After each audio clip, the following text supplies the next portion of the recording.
What is up, everybody? Welcome to this week's episode of Dense Pixels. One of your hosts, Brad, joined by my co-host, Micah. Hello. It's going to be difficult keeping up a lot of, angry energy for Look Forward tonight, but I have a feeling that I can do it. But this will be a fun break, and we get to start this podcast with dumb news. Really dumb news. So, you know how we've been talking over the years of SquareEnix having all these studios, and a lot of their studios have games that, quote, underperform expectations, and yet somehow all the studios in the West tend to get a lot of shade from, Square proper, and somehow all the studios in the East that make games that bomb don't seem to get blamed at all. Well, Square took the ultimate move, and they sold off their Western studios and the IP that those studios own off to the Embracer Group for what has to be said a song when you compare it to some of the other financial figures that have been bandied about for other acquisitions in the gaming industry throughout the past several months. So this means Crystal Dynamics, Eidos Montreal, SquareEnix Montreal, and all the IPs attached, which includes Tomb Raider, Deus Ex, Thief, Legacy of Kain are the notable ones, and many others are now going off to the Embracer Group, who owns several studios, including Devolver Digital, including Gearbox is owned by them as well. So they're building quite a stable. And Square sold them for $300 million. Yo. Which, when you compare that to the fact that Gearbox went for $1.3 billion to Embracer Group, and then also mentioned in this Eurogamer article that I'm reading from, remember that Sony just bought Bungie for many billions of dollars, who just own Destiny. That's all that Bungie owns is Destiny. And yet $300 million is enough to get these studios. Now, I understand where Square's coming from. Apparently, these studios were not incredibly profitable. It's about 1,100 employees between these three studios that they're casting off, which from a management standpoint is a lot easier to deal with. And then there comes the reason why they said they wanted to do the sale. This is amazing to me, man. Of the dumbest of the litany of dumb reasons that one could have for selling off studios that might not have been profitable but do quality work, mm-hmm. But I kind of understand the studios. Yeah. The IP, the intellectual property. If you don't have the studios, what are you going to do with the IP, right? You'd be licensing it out anyway. And the only and of their IP, the only thing that would probably get licensed out would probably be Tomb Raider, right? That's the only thing that anyone's gonna try to kick out there. I'm sorry, I didn't mean to cut you off. What is the reason? Well, so actually, before I give the reason that they stated, Jeff Grubb weighed in on this on VentureBeat. Oops. Sorry, I muted myself there. Jeff Grubb weighed in on this on VentureBeat and said that one thing this does do is it does streamline Square's portfolio to make them a more tempting acquisition target. So if they're trying to steer themselves into being acquired by a bigger company like a Sony or something like that, then kind of casting off this non-profitable wing of your group of studios is not a bad idea, because you're getting rid of a lot of overhead and probably retaining most of your capital, considering that Final Fantasy XIV is making them all the money right now. So that would be smart. Square's stated reason for doing this is, quote, to enable the launch of new businesses by moving forward with investments in fields including blockchain, AI, and the cloud. They have gotten all this goodwill that was built up through, the boom of Final Fantasy XIV during the pandemic, putting out quality titles critically acclaimed titles like Guardians of the Galaxy, kind of wash the stink of Avengers. Like no one really like talks about Avengers anymore, which is amazing because that game was a colossal failure. And they're like, we're going to take all this goodwill and we're going to throw it at blockchain. Like that's what we're going to do because that's the way forward in this business. I mean, look, this is what's that movie? That's that quote from that movie. Let's see if it pays off for him. The dodgeball. It's a bold Yeah, move. man. Yeah, it's a bold move, man. Like if they're gonna look like geniuses, right? Or they're going to look like complete idiots. And I'm willing to venture a guess that it's going to be the idiot side. Look, that's my big thing. Like what you said from the dude from VentureBeat makes sense, right? Mm-hmm. Like if they are hoping that someone will maybe purchase them, you know, you got to cut the fat. You got to make yourself look good, right? I get that, but this reason that they're doubling down Yeah. on something that that nobody seems to like is just baffling to me. Um, and look, Embracer got a hell of a deal. They did. Now, look, that's not to say that they're going to necessarily do anything with some of these IP, right? Like I see people, they're like, bring back Thief, right? And I don't think it's happening. And if it does, it's probably going to be a one and done, right? Yeah. But the Tomb Raider property is legendary, and I don't know, man. This is weird. It is a weird move all the way around. And here's the thing. So like Crystal Dynamics has been being outsourced quite a bit to Microsoft. Like they've said they're still going to be developing the Perfect Dark game. That's in the mix right now, or co-developing it with the new studio that Microsoft put together. So that's an interesting piece of this. Everyone's also like of course the thing that always happens whenever an Eidos studio like moves around, they're like, oh, bring back a new Legacy of Kain game. I still don't understand how Legacy of Kain has all these legs after 25 years of coming out with two games that were by all accounts fine back in the late 90s. And yet people are still like chomping at the bit for another Legacy of Kain, but I guess that's fine.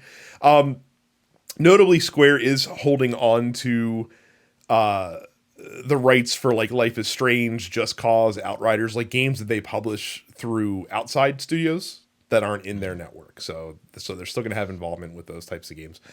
Yeah, like you said, a weird move all the way around. The stated reason just fucking threw me for a loop, man. Like I know that their president has a huge hard on for NFTs and all this other bullshit right now.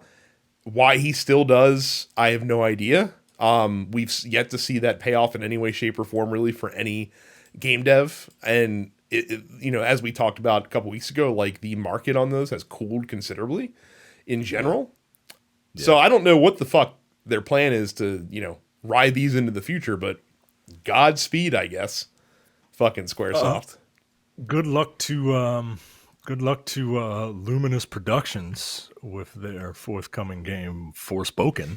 I'm very curious to see how that game does and what happens when that game does not sell 8 bajillion units in 5 days, because apparently that's the standard that Square is setting for all of their IP, all of their games now. Well, whatever the goal was, add 500,000 units because they had to delay it for, you know, for 4 months. You got to recoup those operating costs for the studio. So we'll see what happens there. Like I said, a baffling move all the way around. Kind of makes sense though, like when you kind of look at how Square used to bag on those studios all the time. Like why the fuck would they want them around? And if you're those studios, you're probably not too broken up about this. Yeah, I'm not, you know, as long as everyone lands on their feet, I'm it's all good, man. Yeah. Like it's just a part of business at this point. Square seems like a terrible, terrible company to work for. if you are not working on something with the words final or fantasy in it. And even then, like I didn't know Luminous developed Final Fantasy 15. Mhm.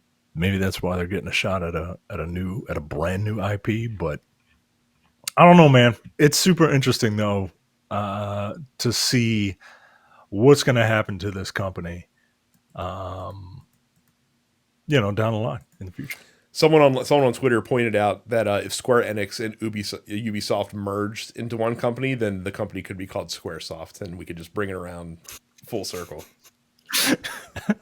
Knowing them, it would be Ubi Enix. Ubi Enix, yeah, or Ubisquare. Ubinix. Speaking of NFTs, blockchain technology, Web3, whatever the fuck you want. So round these parts, we're pretty big fans of former Nintendo of America president Reggie Fils-Aime. Like we like Reggie a lot. He's a big fucking dweeb. We love him. We love his like awkwardness, his awkward delivery. He was a imposing figure for Nintendo of America for many years. So Reggie's been hitting the games media circuit for the past week or so because he's got a new book coming out. So he's doing the thing that, all the fucking political writers do when they got a book coming out. They hit up all the politics shows and, pimp their book and stuff like that. Reggie's doing the same thing. So he was at South by Southwest last month. And somebody asked him his thoughts on blockchain, crypto, play to earn, all that stuff and what it's going to be in the future of gaming. And here was what Reggie said. I'm going to quote, and I'm going to try to do a Reggie impersonation. So I'm a believer in blockchain. I think it's a really compelling technology. I'm also a believer in the concept of play to own within video games. And I say this as a player where I may have invested 50, 100, or 300 hours in a game. And when I'm ready to move on to something else, wouldn't it be great to monetize what I've built? I bet I'd have some takers here today if I wanted to sell my Animal Crossing island from the latest Nintendo Switch version. I'd like to be able to monetize that. Blockchain technology embedded in the code would enable me to do that. I mean, look, he's right about one thing. I bet he'd have takers if he wanted to sell his Animal Crossing island. No one's going to buy my Animal Crossing island. No one's going to buy your Animal Crossing island because who are you? Right. Who am I? Come on, dude. That's a good point that I didn't even think about, honestly. Like, I was just... I mean, Jesus Christ. That's a really good impression, by the way. Thank you. I appreciate it. At least, like I said, a good impression is all about the proper inflection, and Lord knows I've heard that man speak enough to be able to nail it down. So he did follow up and say that the use of blockchain needs to be thoughtful and consumer friendly. Here's the problem, though. I don't see how, like, as things are constituted right now, that doesn't exist. Like, and even if it's thoughtful and consumer friendly, like thoughtful to me also means eco-friendly, and that certainly doesn't exist. We're not at that point, and we're probably not going to be at that point probably ever in terms of blockchain. And again, it's not for me, like their big thing is, we're going to get the carbon, we're, as long as we're carbon neutral. No. You got to be carbon negative. Like carbon neutral is not good enough. Like we can't keep maintaining the status quo. We need to push carbon emissions down. So you need to be carbon negative if you're gonna have a blockchain. But they don't think about that because all they're doing is trying to make as much fucking money as they possibly can right now. Damn the consequences down the road. I mean, that's how a scam works, right? Like Mm-hmm. this is the new like panhandling, right? Like you gotta hurry up and you gotta get as much gold from those rivers as you possibly can before they all dry up and before anybody has any chance to sit around and think about it. You know what I mean? Like, well, that's the thing. Like we've seen this so many times. Like, recent history. Think of the subprime like mortgage crisis. Banks were so excited to just fucking make money hand over fist, to get interest hand over fist from people, that they didn't give a shit about the consequences. They didn't care that it was going to tank the economy, that people would lose their homes and then because they knew they'd be like, get a bailout from the government, which is exactly what they did. Yeah. So Yeah, it just Reggie Fils-Aime he's a great personality, right? Like, and he knows how to leverage that, right? mm-hmm. But like at the end of the day, like, he's still a very rich man who is who is who is all about continuing to be rich and making money, and he has that mentality. And look, that mentality works for him, right? Like, he's rich, like that's how rich people think, right? But at the same time, like, don't forget that, like, just because somebody's like really cool on the outside, like, yeah, they might be an asshole on the inside. You know what I mean? I'm not calling Reggie Fils-Aime an asshole, by the way. I'm not calling Reggie Fils-Aime an asshole, but like, he ain't worried about you. You worry about your money. True that. So yeah, like I said, we had a nice reprieve from NFT news for a little bit, but then it had to rear its ugly head back into the gaming space. So thank you to Square, thank you to Reggie Fils-Aime for bringing up our absolute least favorite topic to talk about on the show. Yeah. Speaking of topics to talk about, you can go to join our Discord and talk about a lot of topics. You can go to densepixels.com/fans, get an invite to our Discord once you're there. You can talk about a myriad of things. Talk about the English Premier League, F1, video games. If you're looking for some people to play with, you can let people know in the Looking for Group channel. And you can drop us a line in our post office at any time, and we will review them and answer any questions, comments, or concerns on the next episode. That's densepixels.com/fans. Go to densepixels.com/YouTube, or excuse me, youtube.com/densepixels, and subscribe. Click the bell to be notified of when we drop a new episode, and like every video. Like them all of them. Go back to previous videos and like them as well, because that helps us out a lot. Go to subscribe to any of our podcasts wherever you get your podcasts. That was a weird sentence. Subscribe to the Nerdpocalypse, Black on Black Cinema, Coming Distractions, and the weekly preview episode of the Look Forward Political podcast.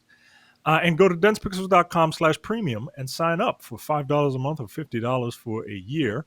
You get access to the premium slate of podcasts, including the Airing of Grievances, which I have committed Jay to record an episode of the Airing of Grievances before every episode of the Nerdpocalypse. And so far, it's been working. You just have to guilt him into it. That's how you get him to do so. No Time to Bleed, which will be back in June. The Men with the Golden Tongues, which will be back this month. Brad and I have already scheduled, and we will be recording this week. So look forward to the Men with the Golden Tongues discussion on the last of the Daniel Craig films, No Time to Die.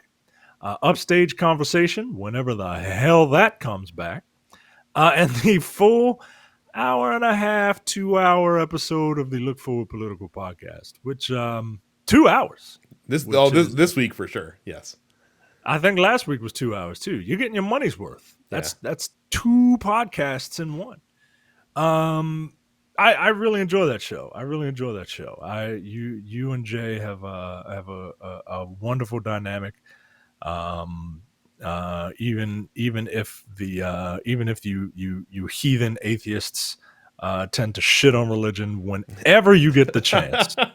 We go out of our way to do it. Okay. So yeah, go to densepixels.com/premium and sign up. So one of the new features with this new PlayStation Plus like tiered system that Sony is rolling out is in the premium side, you get game trials, timed game trials for new games that are being released. Now, people assumed, rightfully, that Sony was obviously going to support this feature with all of their future first party titles. That you'll be able to do a 2-hour time trial for those. But we're finding out that Sony's strong arming third party developers into making sure that they are doing the same thing. So, according to a report from Game Developer, PlayStation has updated its developer guidelines to state that a game demo lasting at least 2 hours will now be required for any title which costs $34 or higher in the PlayStation Store. It's important to note that this rule is not going to be retroactive, so it's not going to apply to games that have already released. This is simply for games that are currently in development, that are scheduled to be released, and also developers will have a 3-month grace period after a game launches in order to implement this timed trial. Now, also reportedly, Sony has said that they will kind of handle the demo part of it. So, like, from what I understand, it's not going to require any additional work from the developers. Like, Sony said, hey, we'll make it work on our end. You just have to know that any game of yours that's $34 or more is going to have this 2-hour time trial that people can access before they actually purchase the game. My question to you is, do you think this is a good idea to force third parties into adopting this policy?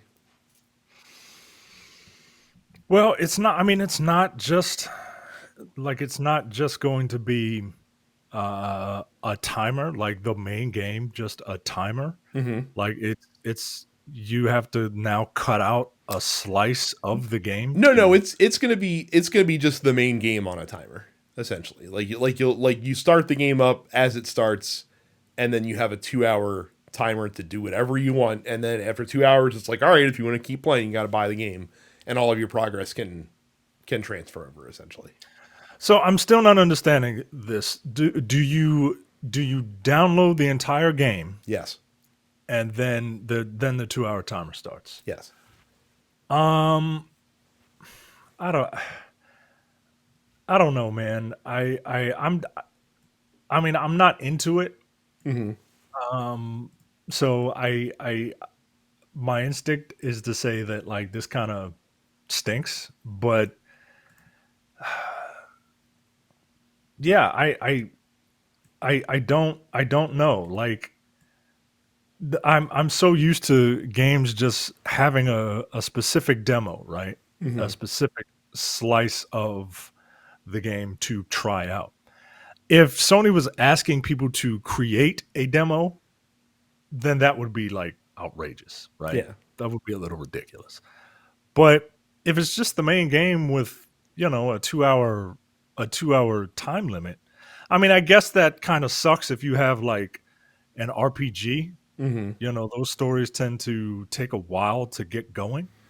Yeah, I think that's the challenging part, is that not every game is necessarily built to sell you on it with it in a 2-hour time span. Like, Elden Ring's a great example of this, because we've been talking about Elden Ring a ton on the show, and Elden Ring is a very slow burn. Like, especially if you're not coming from a Souls background, which is the type of person that would be apt to download a game trial for Elden Ring. Yeah. You're not necessarily going to get hooked in 2 hours. So, like, if you're basing your purchasing decision off of, that 2-hour slice of the game where you barely make any progress and you die a lot and it's frustrating, you might not buy Elden Ring. You might be like, oh, this definitely isn't for me. And so, whereas if you actually spend the money, if you get zeitgeisted into it and you spend the money, like, you're going to stick with it a little bit longer, because you want to try to recoup, because I dumped $60 into it, right? So, like, I get it from that standpoint. I think it's good that they aren't requiring the developers to actually do anything to enable this. Like, so if Sony's going to take care of all the back end stuff, then that's terrific. I don't know, if I'm a developer, I guess I'm a little upset that there's no, like, direct benefit to me. Like, it's not like developers are getting a cut of the PlayStation Plus subscription fees. Yeah.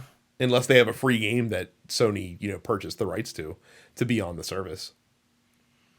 I mean, but do they? Well, I guess maybe they could because they're doing this, and there's a chance that someone won't buy their game. Right. That might So have. But conversely, then this, having a free trial could get someone to buy a game that they weren't planning on doing originally as well.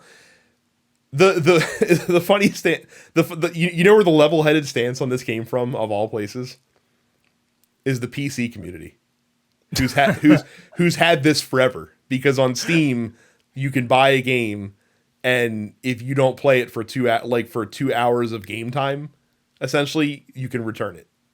Oh. So you get like any game you buy on Steam, like you have up to 2 hours to play, and if you don't hit that 2 hour mark within a week of purchasing the game, then you could just return it.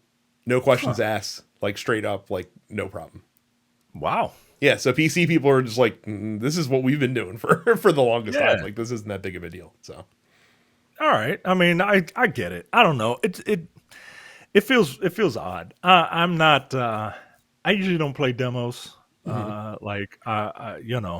read up enough that if I feel like I'm gonna buy it, I'm gonna buy it. Right. But I don't know. I'm still not convinced. I'm still not bought into this new PlayStation Plus tiered system yet. They they had to release this this chart.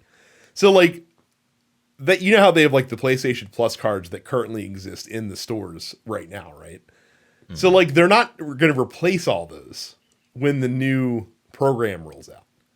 They're going to keep them in stores. So they had to roll out this chart to explain, like, hey, if you buy this PlayStation Plus card, here's what it equates to for each of the different PlayStation, the new PlayStation Plus services. And if you buy a PlayStation Now card, here's what it equates to for each of the new services. So when the new tiers roll out, like, basically what you're kind of get like converted to, if that makes sense, if you upgrade.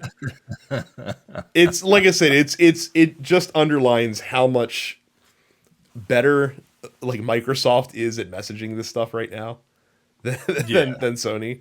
Like Microsoft, it's simple. Like, hey, it's $10 a month. It's $15 if you also want gold.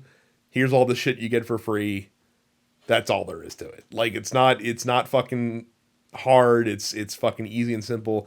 This is the drawbacks of having a system that you can buy like, 3 months, 6 months, a year at a time, instead of just having to go monthly. So yeah. It's weird. Very weird. Also kind of weird. So Twitch, out of nowhere, has decided that they want to make changes to their partner program that they currently have in place. And if you think that those changes would be beneficial to streamers, you are incorrect. So currently, why would this company want to benefit the people making the content for them? So currently the way Twitch works is there's 3 tiers for partners. So if you're a Twitch partner, there's 3 tiers. If you're a new Twitch partner, you get a 50-50 revenue split. So basically the ads that get run on the stream and the money that, people that gets thrown at you when people buy stuff through, the Twitch thing, Twitch gets 50%, you get 50%. If you're tier 2, it's 60-40 in favor of the streamer. And then tier 3 is 70-30 in favor of the streamer. And then some partners that are super big, like think your ninjas and people of that sort, have individually negotiated deals that have a different revenue split. So like Ninja can command more because he brings Twitch so much money that they're like, we're cool giving you 80% because 20% of what you're bringing in is still more than any of these other fucking jokers are bringing in. So like it's not a big deal. Yeah. So what Twitch is proposing is to drop this to a 50-50 revenue split across the board. So basically they want to punish their most successful content creators by giving them less money, which is stupid. Yeah, I mean, and it's even stupider when your prime competitor in this space has a 70-30 split across the board. Like YouTube is 70-30 across the board. And it's one thing if like YouTube was some upstart fucking service that's coming in out of left field trying to build itself up, but it's YouTube.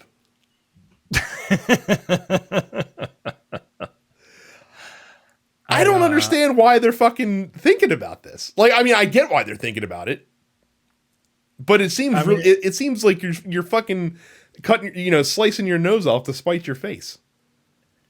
It's weird. The present revenue split for partners is 50-50 at one tier subscription. Like it's, yeah, I don't know. I'm trying to rationalize it, and I can't for the life of me, as the business person that I am. I don't. Incentives will also be given to push streamers to run more ads. Great. and that's the other thing. Yeah, not only are we going to give you less money, but we want you to advertise more because you got to make up that less money somehow. Because if there's anything that I love having a stream interrupted that I'm watching, it's when fucking more ads come on. Again, so like I am so anti-ad as far as like having to watch them. Like, yeah, we'll advertise to you. Like, that's fine. Like, we got to pay the bills somehow. But in terms of me, how I consume the content, like if you give me an option to throw money at you to make the ads disappear, I'm going to do that. So like if Twitch offered like some YouTube Red type of service where you could pay $10 a month to get ad-free viewing, I would absolutely do that. Absolutely. Or if say like, if you were to go to manscaped.com/those nerds to buy a Manscaped set, or you could just go to densepixels.com/premium for $5, and then I won't have to tell you that anymore. Except you will, because we don't have like a Patreon feed or anything. I didn't want to say that. And like I said, it just and this is on the back of like streamers have been campaigning to Twitch for a better revenue split than they've been getting over the years. And then Twitch is like, I hear what you're saying, but how about if we give you a worse one? Like, what would you say to that deal? How about we take away 20% of what you're making, and then we just keep it. And the other same time, like the person that came up with this idea, like maybe you need to get into politics, and kind of like what you're selling. Let's tax those people that are making a bunch of money. Yeah. Well, the problem is like I know it's a different like because Twitch is just like taking that, like they're not they're not dispersing it to everyone. So I get it, but I mean, didn't they get a shock like when some of their top guys like went to Mixer when that was a thing for a little bit, and when when certain people went to Facebook and things of that nature? Like there are other services out there, and like if I'm YouTube right now, like if I'm really serious about building up YouTube gaming and I see this story, I am shouting from the rooftops. I'm probably dropping my split to 75-25. I'm fucking coming out there like courting people like crazy. And again, it's YouTube. It's not like Mixer, like you had to go out of your way to fucking find Mixer. But like YouTube, like you use YouTube anyway. Right. I don't. Whatever happened to Mixer? Oh, it folded. Like Microsoft got rid of it, and I think it got folded into Facebook gaming, if I'm not mistaken. Because wasn't Ninja like one of the big people who was just like, enough of this Twitch stuff. I'm going to Mixer. Well, so he had the best deal, remember? So he went to Mixer, got an enormous exclusivity contract, and then Mixer folded. He still got paid the full amount of the contract, and then just fucked off back to Twitch to jump back into the partner program there. Wow, nice work if you can get it. Yep. Yeah. Playing video games in a tank top, man. I'm not mad at it. Yeah. This is just wild. This is very. It's been a weird day, Brad. Just a bunch of companies doing weird stuff. Yeah, companies doing weird stuff. government organizations and agencies doing weird stuff.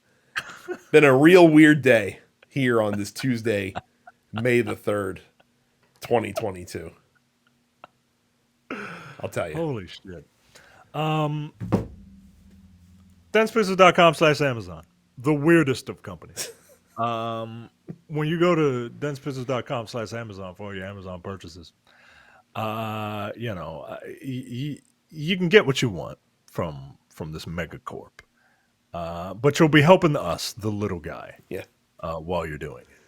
And that's the only way to really clear your conscience from buying something from a megacorp, is to help the little guy who is going to get a pittance, a Twitch-like share of the I wish we were getting a Twitch-like share from Amazon. So do me a favor, go to densepixels.com/Amazon and buy yourself a brand new TV. You deserve it. That's right, you do deserve it. Before we move into the post office, anything you've been playing new this week, or has it been kind of the same old shit? Nah, it's the same crap. I got a bunch of like movies and TV shows that I have to try and watch. You know what I did do? I watched for the first time ever to prepare myself for the sequel. I watched Top Gun. You had never seen Top Gun before? I had never, ever seen Top Gun before. Did I know this? I don't think you did, because as I told my wife, I had never seen Top Gun before. She said, "Don't tell anybody that." Because I watch Top Gun at least once a year. Like, I make it a point to go out of my way to watch Top Gun once a year. It is one of the greatest, like, ironic movies of all time. Like, there's so many like hilarious, but also like it's fun. It's ridiculous, but also kind of cool. Like scenes in that movie. It is. Like, I'm like, yo, this movie is, it's so silly. It's so 80s, but I also kind of like it. You know what I mean? Yeah. Like like my knowledge of Top Gun, like I knew that Goose dies, right? Yeah. I knew that Goose dies.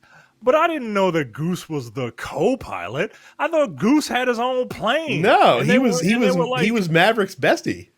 Yeah, man. Like, I thought he was like Goose's wingman, right? And then it's like, oh, and they were, fighting in a war or something like that. And Maverick did something he shouldn't have done. And Goose was trying to and Goose ended up dying because of it. And it's like, the whole movie is just them in school.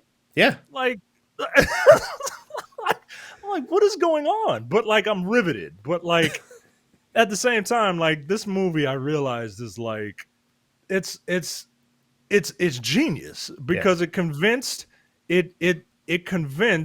men and women to go see the same movie for different reasons. Yes, like, one of the first movies to truly bridge the gap that moviegoers were looking for.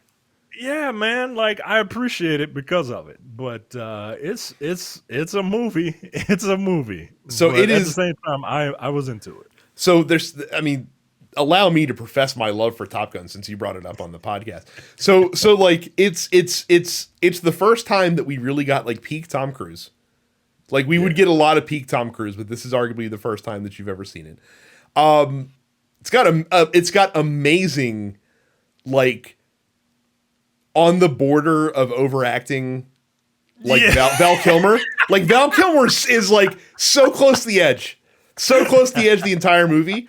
He lets it slip in one scene, and it's the scene where he's like talking shit to Maverick when they get back from that first like training mission, and he does like that, like that whole thing.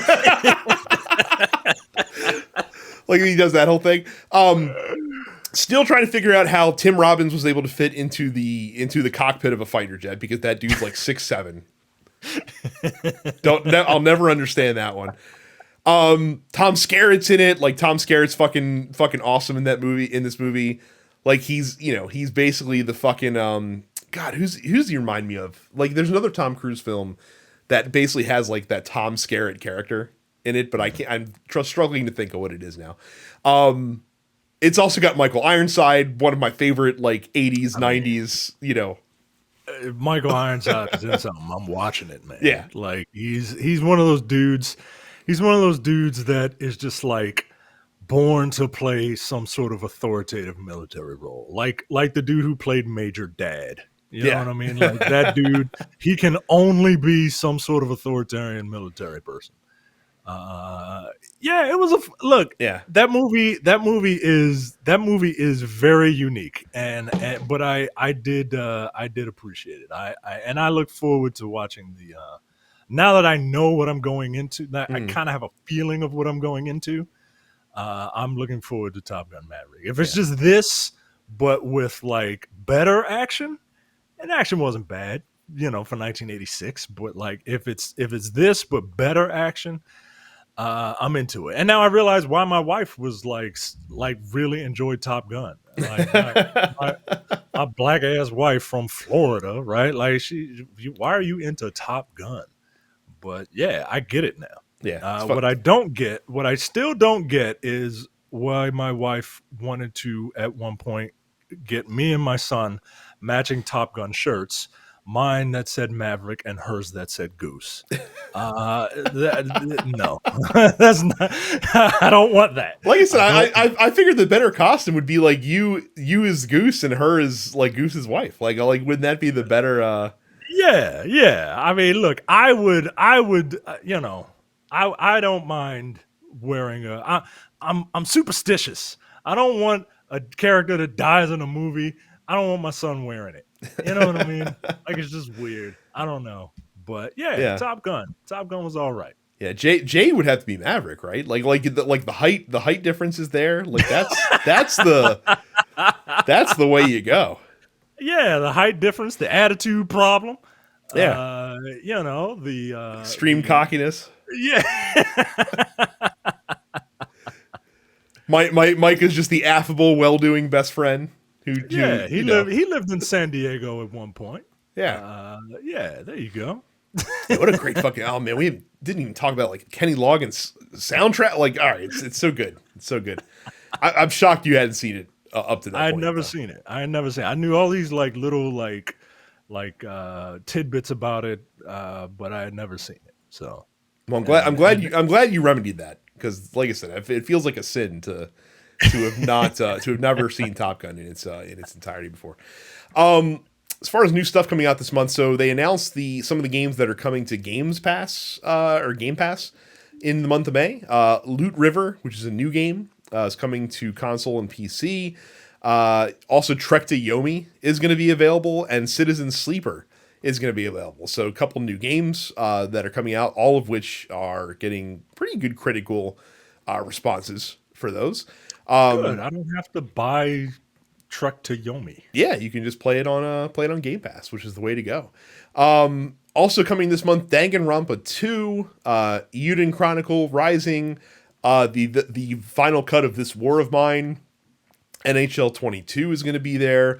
The definitive GTA San Andreas is going to be there. Enter the Gungeon, Final Fantasy XX2, Remnant from the Ashes, Steep, The Catch, and The Wild at Heart. So a lot of games coming to Game Pass in the month of May. So that's pretty cool. On PlayStation, you have PlayStation Plus. Your free games for the month of May. It's a good month here as well. FIFA 22 is coming.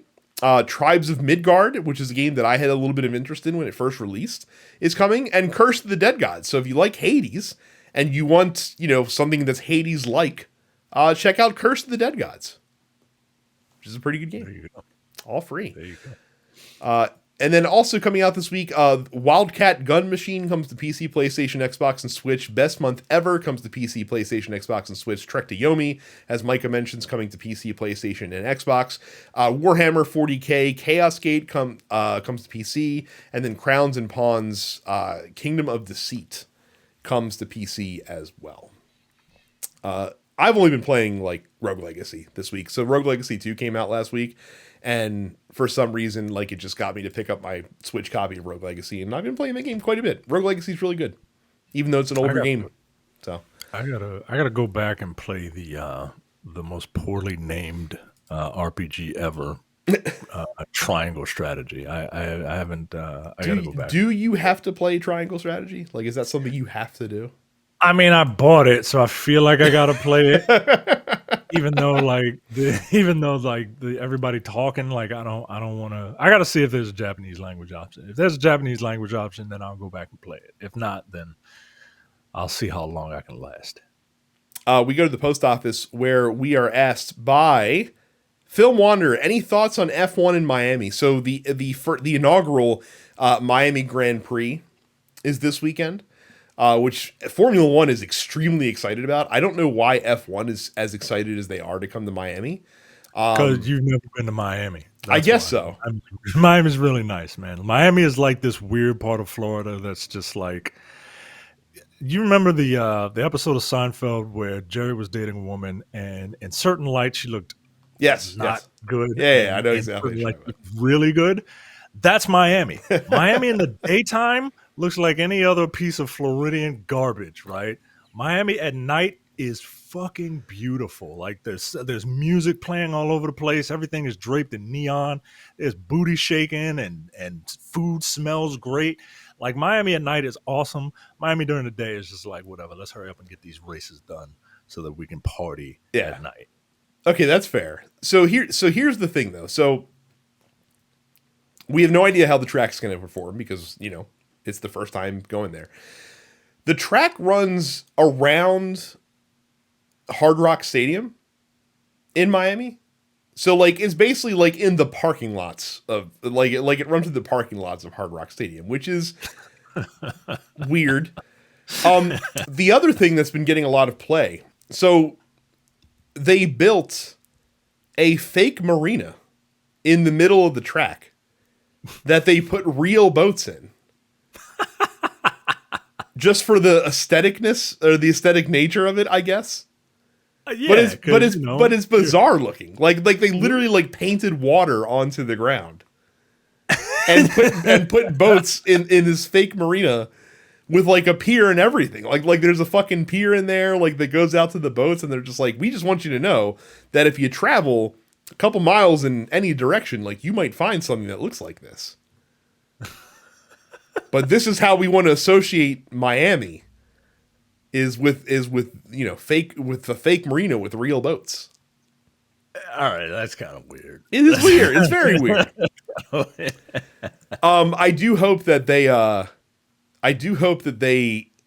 like lean into the Miami-ness for like a few of the things you see around the F1 track, like the distance markers that they put on going into corners and things like that. Like I hope they have some fun with that kind of stuff. Like there's potential for this to be a cool race weekend.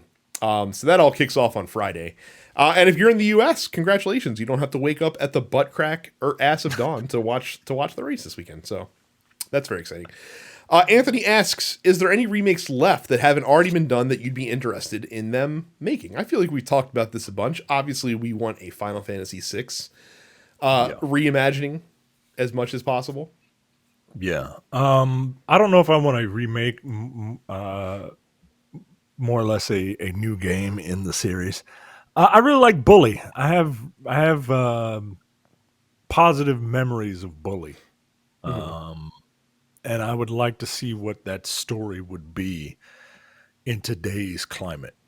Like I got a neighbor who has a 7th grade daughter. I forget what age that is, and she's just like, I'm non-binary. And the dad is just like trying to come to grips with it. You know what I mean? So I'm curious to see what people who are probably his age developing a game for starring people of his daughter's age and what that would be like. I'm very curious. But yeah, I really like that game. Cam says that did you see the alleged outline for the Super Mario Brothers movie? Like the kind of plot synopsis. Did you hear about this? No. So I don't remember a lot of it. Basically, it sounds insane. So he essentially says it's confirmed that Mario and Luigi will at least be using New York accents Do we think that this movie is going to be good?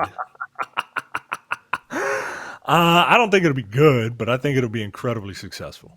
Yeah. I mean, incredibly successful. It's gonna If be a it just musical.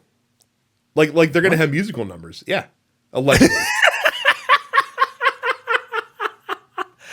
I kind of want to see it now. I kind of want to see it just for that. Um, they're gonna have New York accents. Yeah. Ooh, ooh. Okay. I can't wait to hear Chris Pratt doing a fucking Chris Pratt and Charlie Day And doing Charlie Brooklyn Day. accents. Yeah, Yeah. it's gonna be fucking incredible. Are you kidding me? It's gonna be high comedy Oh for all shit. the wrong reasons. Like it's not gonna, Yeah. crazy, crazy.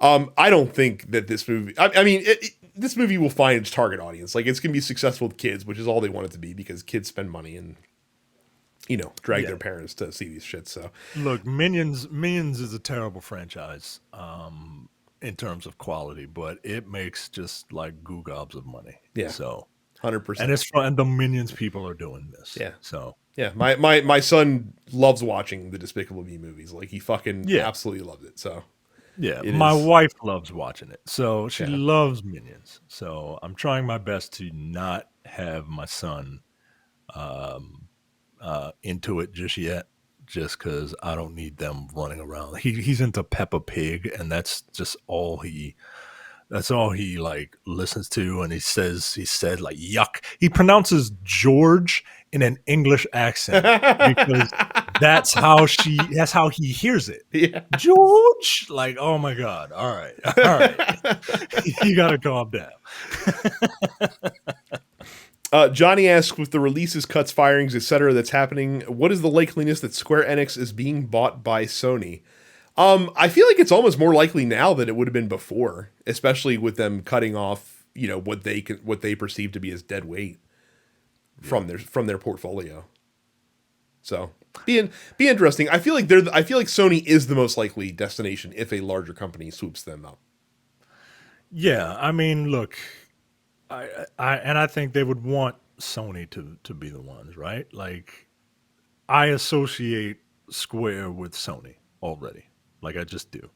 Um, the Final Fantasy series just feels weird on a different, Mm. platform, including Nintendo.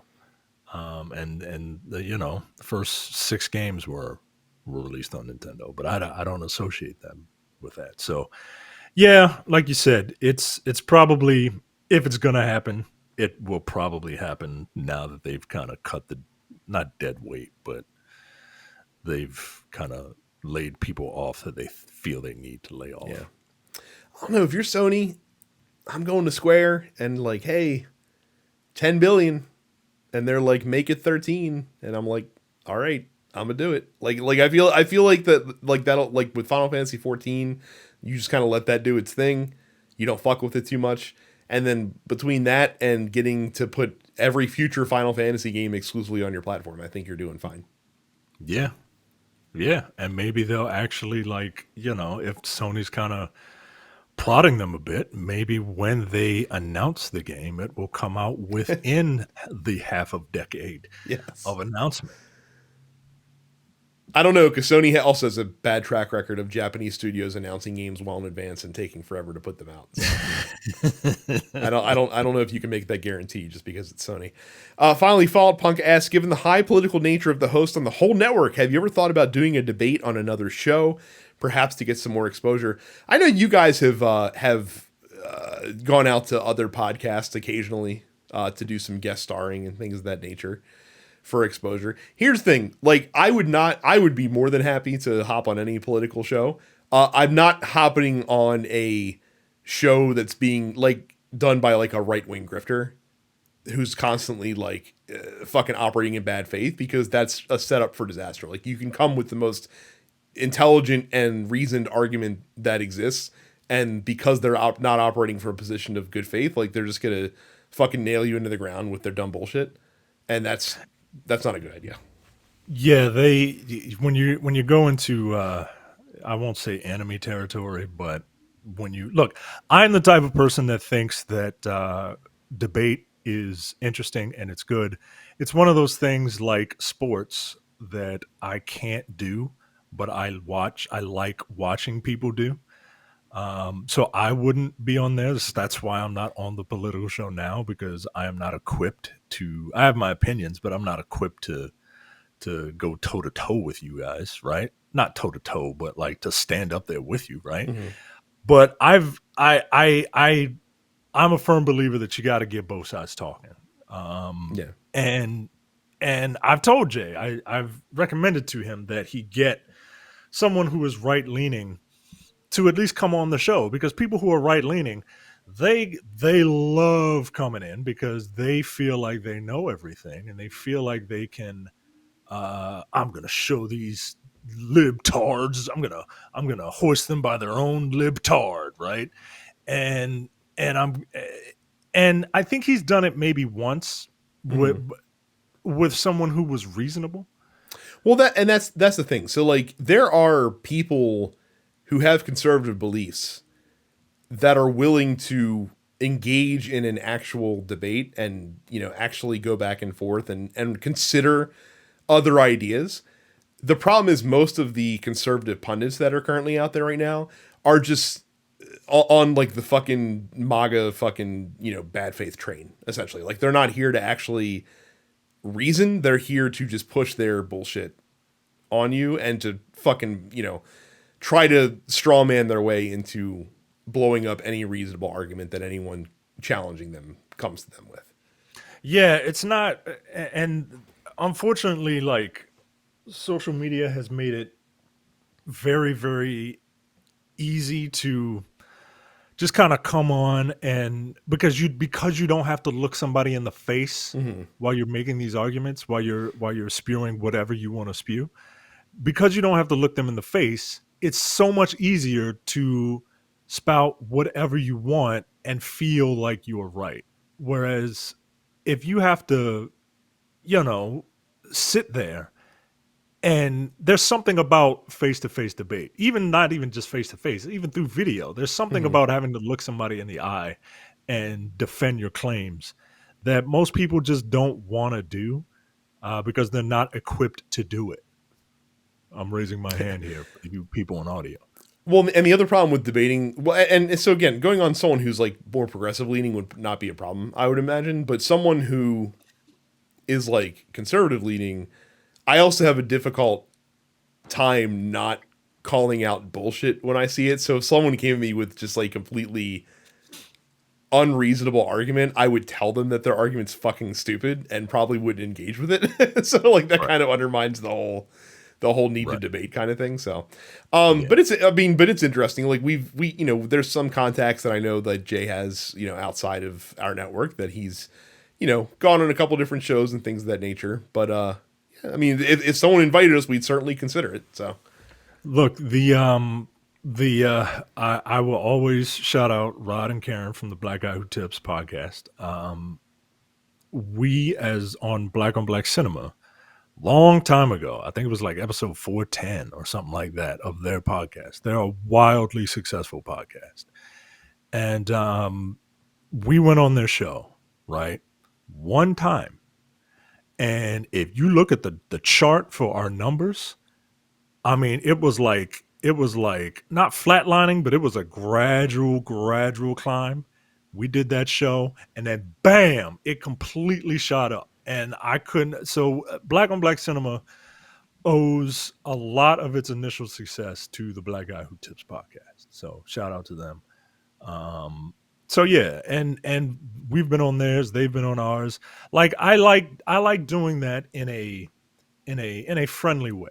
mm-hmm. And if you talk about politics, you know, like you said, unless you go on somebody who's politically in line with you, it's just going to be a fucking disaster. And I Yeah. don't want to look. I don't want anybody on this network to be a part of any like foolishness that we don't initiate. Now that You being know what I'm said, Jay, I think is his like wet dream one day is to get like a fucking crazy like conservative on the show just to challenge them. But I've told him many times. I told him on the show many times.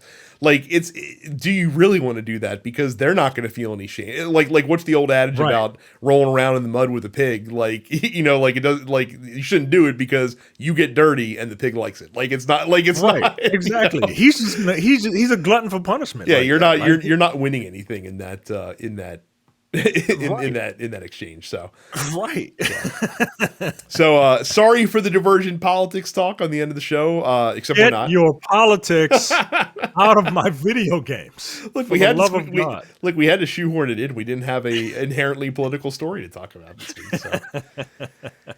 But that's it for the post office. Thank you guys for on short notice getting your questions in. You remember, as Micah said, you can ask those questions throughout the week. So if something pops in your head, just head over to densepixels.com/fans and join up and submit the question to the post office, and we will engage with it on the show.